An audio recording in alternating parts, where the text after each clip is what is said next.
Hi y'all, welcome back to the channel. Well, this is a different video. I'm really close to finishing up the big battery system from my friend's solar shed where we're going to take her house off grid. But I had to take a little break from that because I had the opportunity. An acquaintance of mine has an excavator that became available, and I've been trying to get this creek cleaned up. See, in 2015 there was a devastating flood. You want to see some devastation? Look how dry that is. We have about 7 inches of rain here so far this year, which is less than a third of what we would normally get. We've had to pull cows off the property, and it's just really devastating. This creek flows year round, and it's about stopped. Hadn't dried up, but it's about stopped. But you see this road? This road wasn't here. The LS tractor, I built this road last week with the LS tractor. We didn't have a road grader, but we had a land plane that we put on the back of the tractor. I always say we. It's just me. I always say we because for years and years, I got in the habit of giving everybody on the job site credit for what we did. And so I've always said we. Now I'm working by myself and I'm still saying we. Anyway, this creek in the 2015 flood, it was devastating. The water was 40 feet deep. Where I was at the top of that hill before I came down that drive, that's how high the water was. The water was up there at that deck, 40 feet up, 35 feet up there. That's about 40 feet.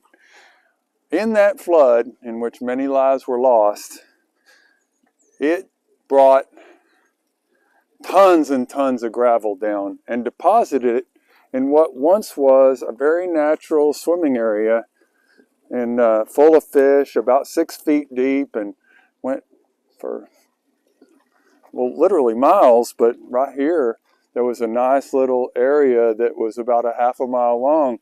But the flood just brought in tons and tons of gravel. Gravel's useful, but not here. So since the drought has finally dried this creek up for the first time in 7 years, we decided now's the time to try to clean it up. So let me show you what we're doing. I'm going to take you around and show you from the back side, and I'm going to show you what else we've decided to do, because you're not afforded these opportunities very often in these creeks. My friend owns the 5 acres on the other side of this property, on the other side of this creek, sorry. And she hasn't had access to it for years. She's owned this place for 22 years and she hasn't really had access to it. Well, now she does. We've got I went ahead and used the LS tractor and cleaned a little road up.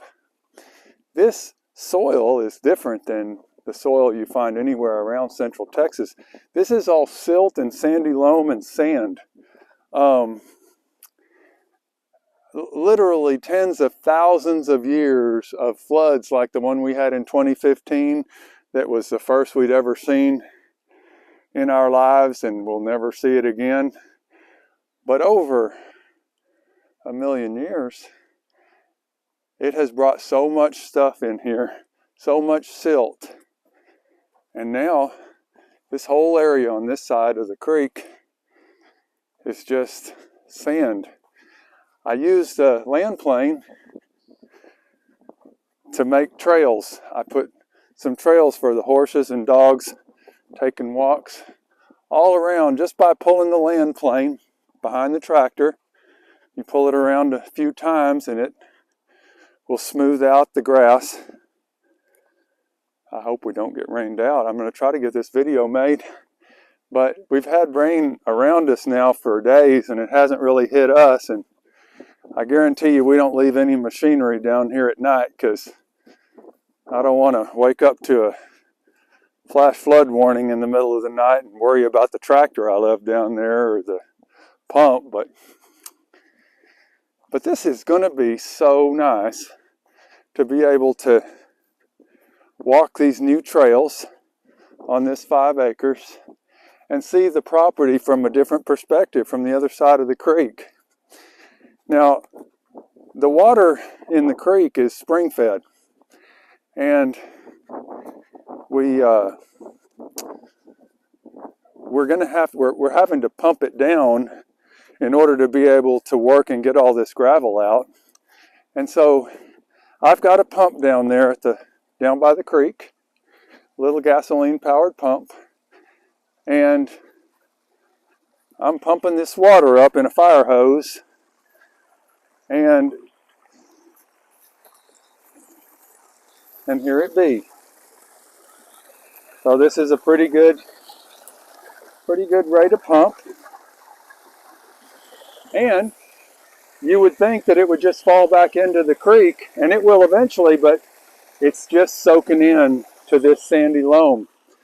It's not gonna run down to the creek. It will filter through this sandy loam and end up back in the creek eventually, I presume. But I'm gonna guess that we'll have it pumped down before that happens. So here's what we're doing.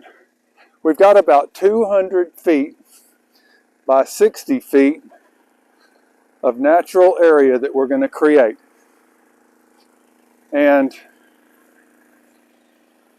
I'm going to try to stay away from that pump so you can hear. We're building this berm. It's not to hold water. It's really just like a little causeway to,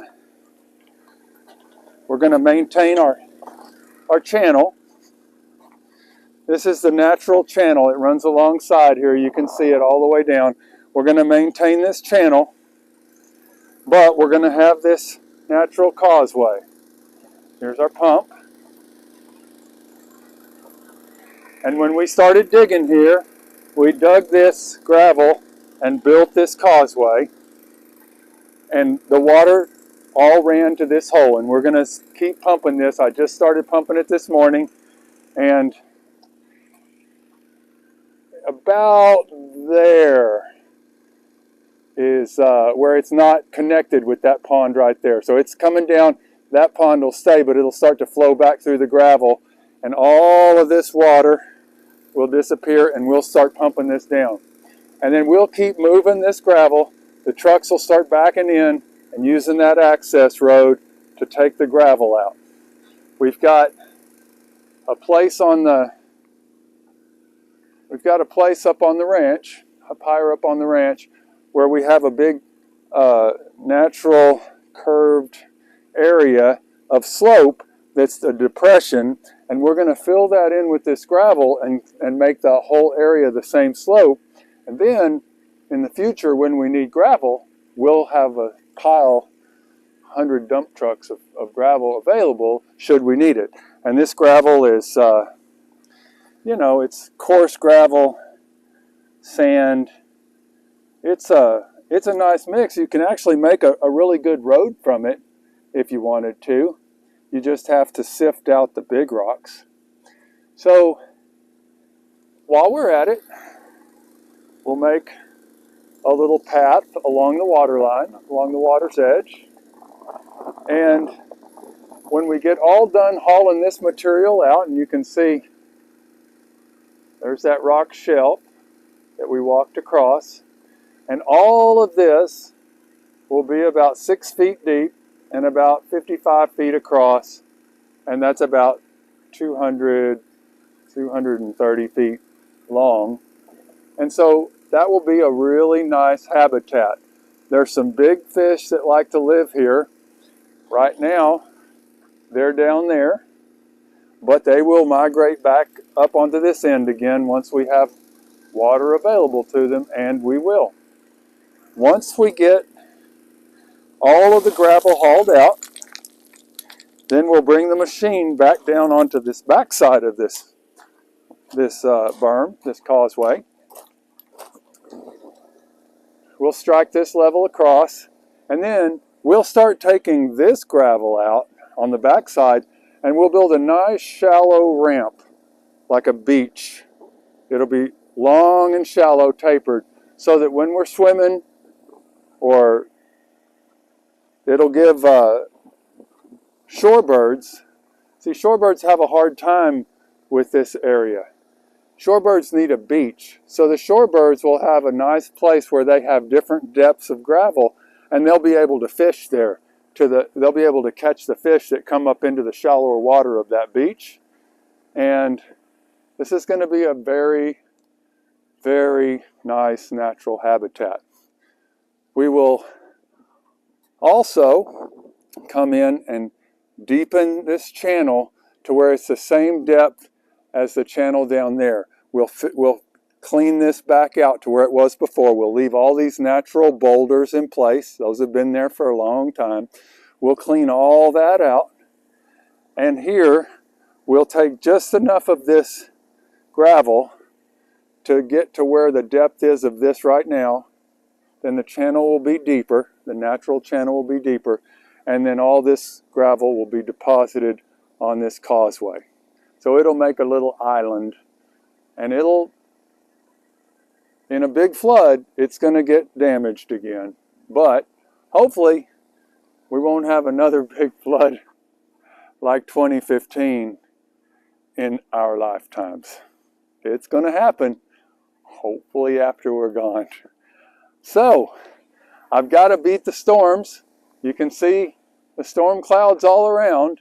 There's a chance of rain every day, but story of my life, it just goes around us. It's a mixed blessing. We want to hold the reins off until we get this done. It'll take us about a week to move all this material, and then let it rain. I'm ready. Okay. I know I owed you a video, and I just had to let you know what's keeping me from giving you the continuation of the battery project that we want to do. And I am going to do a follow-up video on that you liked and subscribed to this channel yet? Please do so. I'm going to give you a follow-up video on the rainwater system that I have with more details as to how to calculate and how to build your own. The video I did a week and a half ago showed you what I have, more or less, but I'd like to show you the things you need when you want to do it yourself, because there seems to be a lot of interest in that. And the interest isn't important to me because I need lots of views. The interest is important to me because I need a lot of people to be helped. That's what this is about. I want to be able to pass this along. It was hard lessons to learn what I've learned about this stuff, and I want to pass it along so it benefits more than just me and those closest to me.